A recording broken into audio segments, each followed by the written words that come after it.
Hello दोस्तों, बहुत बहुत स्वागत है आप सभी का विक्ट्री ऑफ हाईएस्ट 20 में। दोस्तों आज हमने हमारा जो स्टूडेंट है ना, हमने उसको बताया था कि हम क्वेश्चन पूछेंगे हिमालय से, लेकिन रैंडमली हम किसी भी टॉपिक से क्वेश्चन पूछेंगे। देखते हैं ये आंसर दे पा रहा है कि नहीं दे पा रहा है। ठीक है ना? तो आप लोग बने रहिए हमारे साथ में इस क्वेश्चन आंसर की सीरीज में। इस डिस्कशन में आप लोग भी पार्टिसिपेट कीजिए, बहुत सारा नॉलेज आपको मिलने वाला है। साथ साथ में बहुत सारी चीज़ों के बारे में आप लोग अंत तक समझ जाएंगे। तो राजदीप आओ भैया, कौन सा टॉपिक दिया था भैया आपको, बताओ। हिमालय। हिमालय, तो हिमालय पढ़ के आए हो पूरा। और अगर हम आपसे कहें कि हिमालय नहीं पूछना है, कुछ और पूछना है, तो बनेगा? बिल्कुल है कॉन्फिडेंस, देखो भाई यार। बिल्कुल। ठीक है, हम रैंडमली टॉपिक से पूछ रहे हैं, किसी भी टॉपिक से, कहीं से भी, कुछ भी क्वेश्चन जीएस का होगा, है ना? आप लोग भी थोड़ा सा ध्यान देना सिंसियर होगा। ठीक है, चलिए देखते हैं आप कितना आंसर दे पाते हैं। अच्छा बताइए भैया, सरहुल त्योहार कहाँ पे मनाया जाता है भैया, बताओ जल्दी। सरहुल, हाँ, आप लोग भी कमेंट में बताइए, सरहुल त्योहार, सरहुल फेस्टिवल किस राज्य में मनाया जाता है भारत के? त्रिपुरा नहीं, त्रिपुरा। केरल। केरल, सरहुल ना, झारखंड। झारखंड। देखो भाई, 3 ऑप्शन इसने बताए हैं। मानते हैं कि झारखंड तीसरी बार में सही बताया, लेकिन एग्जाम में होता तो गलत होता कि नहीं होता, है ना? तो आपको एकदम तैयारी क्लियर करके रखना है, ऑप्शन से मतलब नहीं होना चाहिए। ठीक है ना? चलो सही है, सरहुल मतलब सरहुल फेस्टिवल झारखंड में मनाया जाने वाला एक फेस्टिवल है, वहीं का फेस्टिवल है। अच्छा तुम बताओ पहले, जो मोपला विद्रोह हुआ था ये कब हुआ था, इसकी डेट क्या है मोपला विद्रोह की? 1966। मोपला विद्रोह, देखो ये क्या बता रहा, 1966, 1966, जो कि नहीं है। केरल में हुआ था। केरल में हुआ था, ये बिल्कुल सही है। केरल में हुआ था मोपला विद्रोह, है ना? केरल के मालाबार वाले एरिया में हुआ था मोपला। लेकिन इसकी डेट हम आपको बताएं, 1921 में मोपला आंदोलन हुआ था, मुस्लिम आदिवासी समुदाय के द्वारा वहां पर किया गया था, है ना? तो 1921 में हुआ था, केरल के मालाबार वाले रीजन में हुआ था ये विद्रोह। अच्छा तो मतलब कोठारी आयोग का उद्देश्य क्या था? कोठारी आयोग जो 1966 के आसपास इसने अपनी रिपोर्ट दी, 1964 में इसको गठित किया गया था। कोठारी आयोग बताओ भैया। क्षेत्रीय भाषाएं थी जो, हाँ, उनको शिक्षा का माध्यम बनाना। वाह क्या बात है भाई जहर, क्या बात है। बिल्कुल, क्षेत्रीय भाषाओं को, जो रीजनल लैंग्वेज हैं, उनको शिक्षा का माध्यम बनाना, है ना? जैसे अपन पढ़ते हैं तो हिंदी में पढ़ाया जाता है या किसी विद्यालय में इंग्लिश में, जो रीजनल लैंग्वेज है उनका यूज नहीं किया जाता है। तो कोठारी आयोग ने नवीन शिक्षा नीति जो 2020 की आई, उसमें भी यही बात कही गई थी कि हम लोकल की लैंग्वेज का इस्तेमाल भी करेंगे, रीजनल लैंग्वेज को माध्यम बनाएंगे शिक्षा देने का। तो कोठारी आयोग ने यह सिफारिश दी थी, इसका यही उद्देश्य था मुख्य रूप से। अच्छा ये बताइए, यूएनडीपी जो है इसकी स्थापना कब हुई थी? आप लोग भी बताइए। UNDP, United Nation Development Programme, 1966। 1966, बिल्कुल सही बताया भाई। देखो रैंडमली टॉपिक हम पूछ रहे हैं, इसको कोई जानकारी नहीं थी कि हम पूछेंगे क्या और कहां से क्या पूछेंगे, लेकिन ये आंसर दे पा रहा है ना? तो आपको भी अपनी तैयारी इतनी बेहतर करके रखना है कि अगर कहीं से भी रैंडमली जीएस में क्वेश्चन आ जाए तो लगभग वो बने, है ना?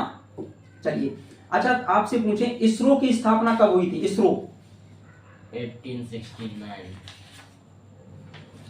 1869, बिल्कुल यार सही बता रहा है। ISRO Indian Space Research Organisation जो है भैया, ये बेंगलुरु में इसका मुख्यालय है। 1869 में इसकी स्थापना हुई थी, है ना? और एस सोमनाथ इसके कौन है, वर्तमान में हेड हैं इसरो के।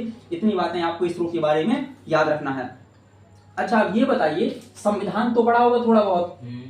संविधान में जो अनुसूचियां हैं, उनमें से जो 8वीं अनुसूची है, आप लोग भी ध्यान से सुनना, 8वीं अनुसूची जो है उसमें वर्तमान में कितनी भाषाएं हैं? आप लोग भी बताइए, 8वीं अनुसूची में वर्तमान में कितनी भाषाएं हैं?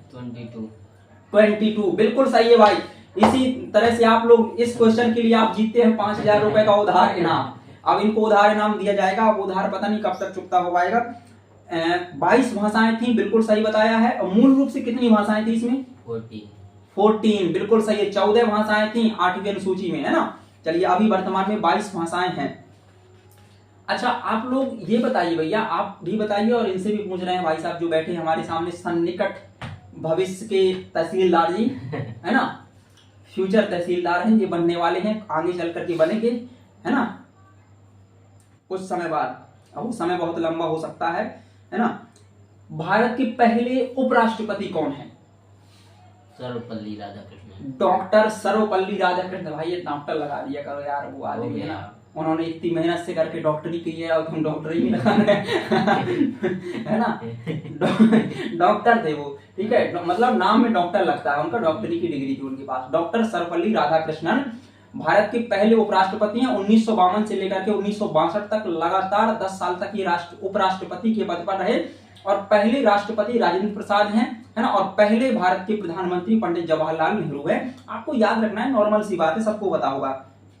अच्छा ये बताइए, प्रधानमंत्री ग्रामीण आवास योजना, आप लोग जानते हैं ना, जो आवास आता है लोगों का, प्रधानमंत्री ग्रामीण आवास योजना, ये कब चालू हुई थी? प्रधानमंत्री ग्रामीण आवास योजना, रैंडमली टॉपिक है, देखो ये 2015 में, बिल्कुल सही बताया इन्होंने, 25 जून 2015 में। तो अभी की बात है तो पता होगा भाई, मोदी जी के जमाने की बातें हैं ये ना।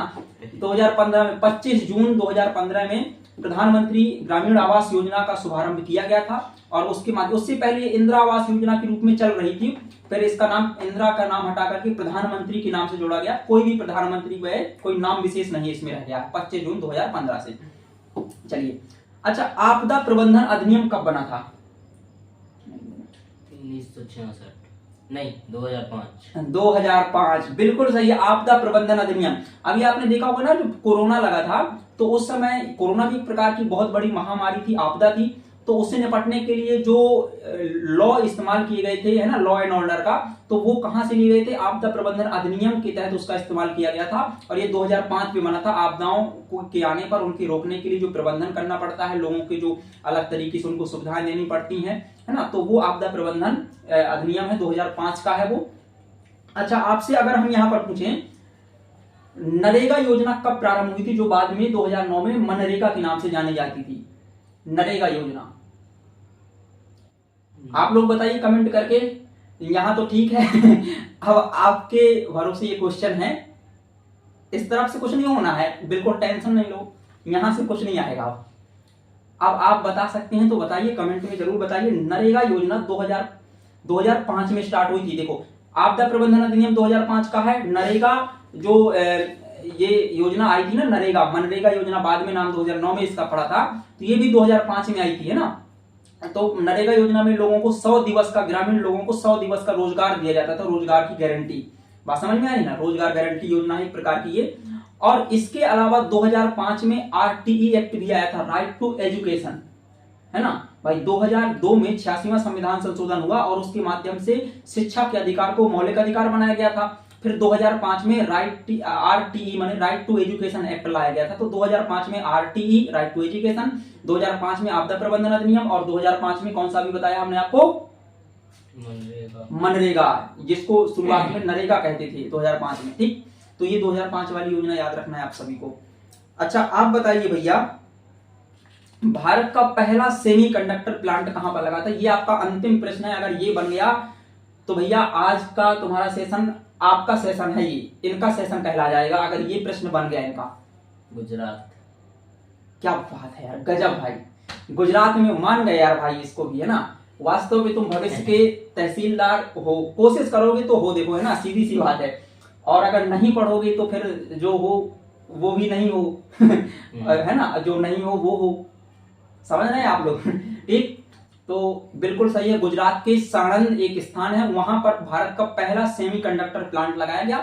आप लोग जानते हैं सिलिकॉन, जर्मेनियम, है ना, तो ये सारी चीजें हैं, इनसे सेमीकंडक्टर का निर्माण किया जाता है। सिलिकॉन, जर्मेनियम वगैरह जो धातुएं हैं, अर्धचालक पदार्थ हैं, इनसे किया जाता है सेमीकंडक्टर, अर्धचालक ही इसको कहते हैं हम लोग, ठीक। तो अभी बहुत ज्यादा मामले में अगर देखा जाए तो भारत सेमीकंडक्टर के मामले में चीन पर है, वियतनाम पर, इन देशों पर, है ना, निर्भर है। लेकिन भारत भी अब दूसरे देशों के साथ में मिलकर के टेक्नोलॉजी को साझा कर करके भारत में खुद का सेमीकंडक्टर बनाने की सोच रहे हैं। तो बहुत जगह ऐसे प्रयास भारत में हो रहे हैं, ठीक है। चलिए, केर पूजा महोत्सव एक और पूछ लेने दो यार, लास्ट तो हमने बोल दिया था। केर पूजा महोत्सव कहां पर होता है? केर पूजा महोत्सव, दो त्योहार बना दो, छुट्टी है इसके बाद। केर पूजा और नुआखाई महोत्सव, आप लोग बताइए। उड़ीसा। नुआखाई कहां पर होता है? उड़ीसा। क्या बात है भाई, बिल्कुल राइट बताया, नुआखाई। और ऐसा प्रश्न है कि हर एसएससी पीएससी तरह के एग्जामों में बिल्कुल बनने की संभावना है। नुआखाई उत्सव उड़ीसा का है। त्रिपुरा। त्रिपुरा बिल्कुल सही है भैया। त्रिपुरा में है भैया केर पूजा, और त्रिपुरा की भाषा जो है कोक बरोक भाषा है। आप लोग याद रखना, तुम भी भैया थोड़ा सा याद रखना, वहां की भाषा क्या है, कोक बरोक भाषा है ना। तो ये चीज है, आपको स्थानीय भाषा का नाम है ये। चलिए ठीक है, तो उम्मीद है दोस्तों आप लोगों ने बहुत कुछ चीजें हंसी मजाक में सीख ली होंगी। इसी तरह से आज का टॉपिक था, इनको बिना बताए रैंडमली टॉपिक हमने उठा करके पूछ लिया। काफी सारे आंसर के सही से आंसर दिए हैं, और उसके बारे में हमने थोड़ा सा बताने की भी कोशिश की है आप लोगों को। तो उम्मीद है कि आपको थोड़ा बहुत इससे लाभ जरूर होगा, और इसी तरह से बने रहिए। हम अच्छे लेवल के क्वेश्चन लाते रहेंगे। डिस्कशन में जरूर आप लोग शामिल होइए, पार्टिसिपेट कीजिए। ऐसा समझिए कि आप लोग भी बिल्कुल हमारे साथ में ही हैं। तो मिलते हैं अगले वीडियो के साथ में, तब तक के लिए जय हिंद जय भारत। भाई क्या बात, आज जीत गया ये।